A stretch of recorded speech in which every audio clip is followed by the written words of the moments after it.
देखो बेटा, रंग डालने के लिए कोई बात नहीं है। दादा तुम भौजी के निचला इंजिनवा में फचफचा के रंग डालो, चाहे ऊपरला मशीनवा में तुम मिस कर रंग डालो, कोई फर्क नहीं पड़ता।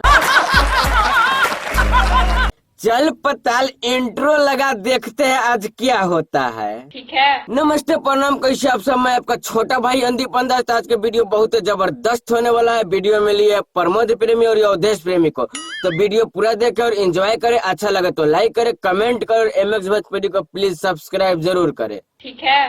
तो आइए ना दोस्तों, चलते हैं फिर से एक बार उसी अंधेरी गलियों में और उड़ाते हैं भोजपुरी वीडियो का मजाक और बेगर हिलाए हुए स्टार्ट करते हैं आज का मजेदार वीडियो।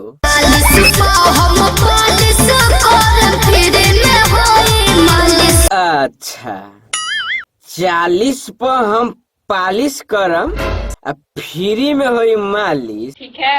नहीं चंद्रमुखी, तुम 40 पर मालिश करो चाहे 80 रुपया में मरवाओ, हमको कोई दिक्कत नहीं है।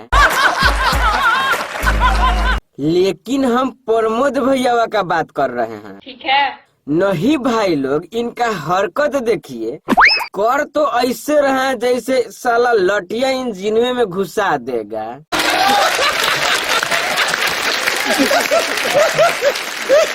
Oh my God।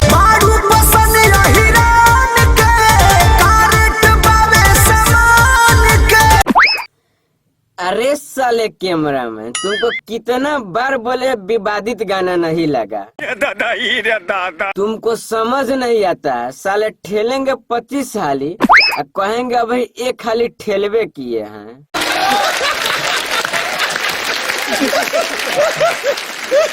Oh my God।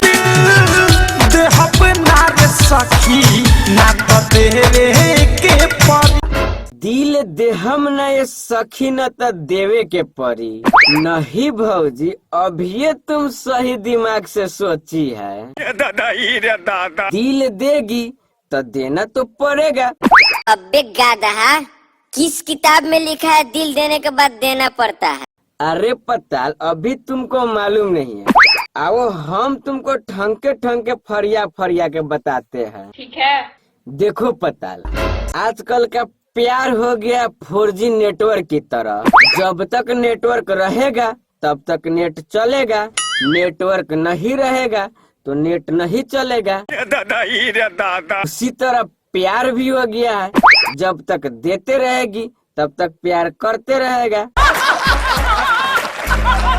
और नहीं देगी तो प्यार नहीं करेगा।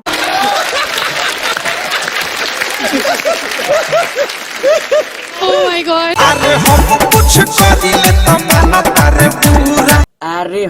कुछ करिले तो मांगत तारे बुरा। अरे पताल, बुरा क्या होता है रे? अबे चुतिया, तुमको सुनाई नहीं देता है, तुम फिर से सुनो क्या बोल रहा है। अरे हम कुछ करिले तो मांगत तारे बुरा। अरे हमको फिर से तो वही सुनाई दे रहा है, हम कुछ करिले तो मांगत तारे बुरा। अबे चुतिया, बोल रहा है हम कुछ करिले तो मानत तारे बुरा।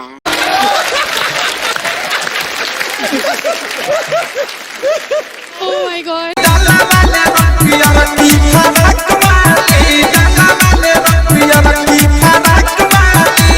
देखो बेटा, रंग डालने के लिए कोई बात नहीं है। दादा तुम भौजी के निचला इंजिनवा में फचफचा के रंग डालो, चाहे ऊपरला मशीनवा में तुम मिस कर रंग डालो, कोई फर्क नहीं पड़ता।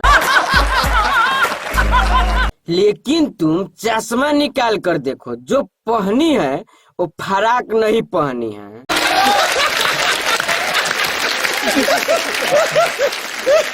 Oh my God। खेले खाती ढंगावा 7 जोड़ी, खेले खाती ढंगावा 7 जोड़ी, चोली सिलावाई। देखो 76 भौजी, तुम 7 जोड़ा चोली सिलवाओ चाहे 14 जोड़ा चोली सिलो, हमको कुछ लेना देना नहीं है। दादा लेकिन तुम है अवधेश भैया के कोरवा में इतना कूद काहे रही है? हम बताते हैं। भौजी अवधेश भैया के कोरवा में बैठकर काहे इतना कूद रही है। भौजी के पिछला इंजिनवा में बीजी लग गया था, इसीलिए कूद कूद कर पिछला इंजिनवा का बीजी छोड़ा रही है।